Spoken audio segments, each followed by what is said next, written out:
ಇನ್ನು ನಿಷೇಧಿತ ಗಾಂಜಾ ಮಾರಾಟ ಮಾಡುತ್ತಿದ್ದ ಆರೋಪಿಯನ್ನು ಸುಬ್ರಹ್ಮಣ್ಯ ನಗರ ಪೊಲೀಸರಿಂದ ಬಂಧಿಸಲಾಗಿದೆ. ಆಂಧ್ರ ಪ್ರದೇಶದಿಂದ ಬಂದು ಗಾಂಜಾ ತರಿಸಿಕೊಂಡು ಬೆಂಗಳೂರಿನಲ್ಲಿ ಮಾರಾಟ ಮಾಡುತ್ತಿದ್ದ ಪ್ರಸಾದ್ ಎಂಬಾತನನ್ನು ಪೊಲೀಸರು ಬಂಧಿಸಿದ್ದು ಸುಮಾರು 69 ಲಕ್ಷ ಮೌಲ್ಯದ 45 ಕೆಜಿ ಗಾಂಜಾವನ್ನು ವಶಪಡಿಸಿಕೊಂಡಿದ್ದಾರೆ. ಆರೋಪಿ ಅಪಾರ್ಟ್ಮೆಂಟ್ ನಿವಾಸಿಗಳು ಹಾಗೂ ಶಾಲಾ ಕಾಲೇಜು ವಿದ್ಯಾರ್ಥಿಗಳನ್ನು ಗುರಿಯಾಗಿಸಿಕೊಂಡು ಕಡಿಮೆ ಬೆಲೆಗೆ ಗಾಂಜಾ ಮಾರಾಟ ಮಾಡುತ್ತಿದ್ದನೆಂದು ತಿಳಿದು ಬಂದಿದೆ. ಆಂಧ್ರ ಪ್ರದೇಶದಿಂದ ರೈಲು ಮಾರ್ಗವಾಗಿ ಗಾಂಜಾ ಸಾಗಣೆ ಮಾಡಲಾಗ್ತಾ ಇತ್ತು. ಸುಬ್ರಹ್ಮಣ್ಯ ನಗರ ಪೊಲೀಸ್ ಠಾಣೆಯಲ್ಲಿ ಈ ಕುರಿತು ಪ್ರಕರಣ ಕೂಡ ದಾಖಲಾಗಿದೆ.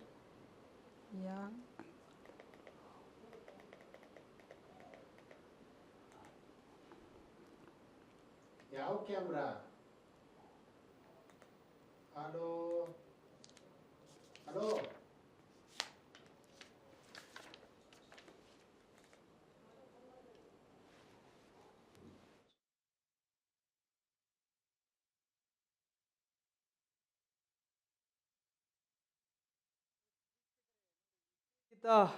ಗಾಂಜಾ ಮಾರಾಟ ಮಾಡ್ತಾ ಇದ್ದ ಆರೋಪಿಯನ್ನು ಸುಬ್ರಹ್ಮಣ್ಯ ನಗರ ಪೊಲೀಸರು ಬಂಧಿಸಿದ್ದಾರೆ. ಆಂಧ್ರ ಪ್ರದೇಶದಿಂದ ಗಾಂಜಾ ತರಿಸಿಕೊಂಡು ಬೆಂಗಳೂರಿನಲ್ಲಿ ಮಾರಾಟ ಮಾಡ್ತಾ ಇದ್ದಂತೆ ಪ್ರಸಾದ್ ಎಂಬಾತ.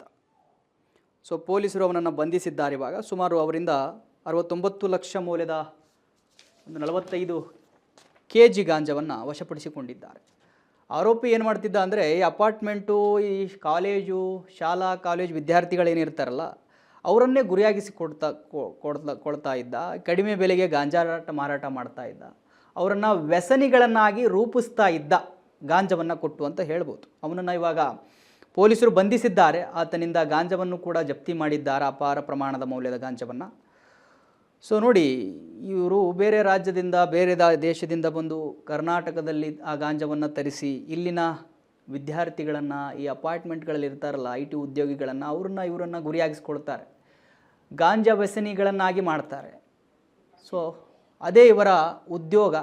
ಇವಾಗ ಇವರನ್ನು ಈಗ ಬಂಧಿಸಿದ್ದಾರೆ.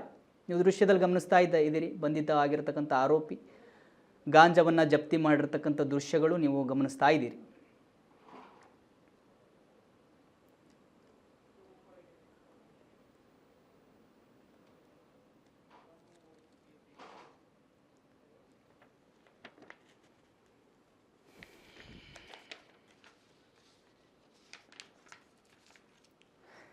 ವೀಕ್ಷಕರೇ ನೋಡಿ, ಗಾಂಜಾ ಮಾರಾಟ ಮಾಡ್ತಾ ಇದ್ದ ಆತನನ್ನು ಪೊಲೀಸರು ಬಂಧನ ಮಾಡಿದ್ದಾರೆ. ಸುಬ್ರಹ್ಮಣ್ಯ ನಗರ ಪೊಲೀಸರು ಬಂಧನ ಮಾಡಿರ್ತಕ್ಕಂಥದ್ದು ಅವರನ್ನು.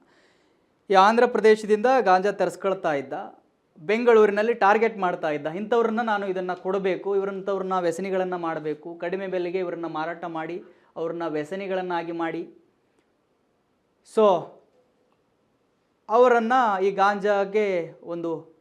ಗಾಂಜಾ ಸೇವಿಸುವಂತೆ ಮಾಡಿ ಆತನನ್ನು ದೊಡ್ಡ ವ್ಯಸನಿಯನ್ನು ಮಾಡಿ ಆತನನ್ನು ಪರ್ಮನೆಂಟ್ ಕಸ್ಟಮರ್ನಾಗಿ ಮಾಡ್ಕೊಳ್ಬೇಕು ಅನ್ನುವಂಥ ಪ್ರಯತ್ನಗಳನ್ನು ಈ ಒಂದು ಗಾಂಜಾ ಮಾರಾಟಗಾರರು ಏನಿದ್ದಾರೆ ಮಾಡ್ಕೊಳ್ತಾ ಇರ್ತಾರೆ. ಒಬ್ಬರನ್ನ ಟಾರ್ಗೆಟ್ ಮಾಡಿ ಇವರ ಗಾಂಜಾದ ರುಚಿಯನ್ನು ತೋರಿಸಿ ಆತನನ್ನು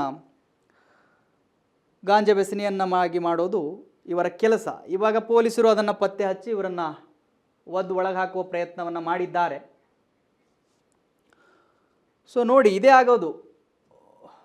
ಬೇರೆ ರಾಜ್ಯ ಮತ್ತು ಬೇರೆ ದೇಶದವರು ನಮ್ಮ ರಾಜ್ಯದಲ್ಲಿ ಬಂದು ನಮ್ಮ ರಾಜ್ಯದ ಸ್ಟೂಡೆಂಟ್ಗಳನ್ನು ಪಾಪ ಏನು ಅರಿತಿರಲ್ಲ ಅಂಥ ಏಜ್ನಲ್ಲಿ ಗಾಂಜಾದ ವ್ಯಸನಿಗಳನ್ನಾಗಿ ಮಾಡ್ತಾರೆ.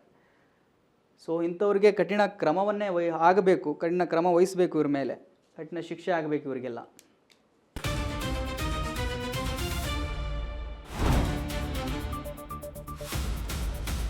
ಸಂಪೂರ್ಣ ನ್ಯೂಸ್ 24x7 ಇದು ನೊಂದವರ ಧ್ವನಿ.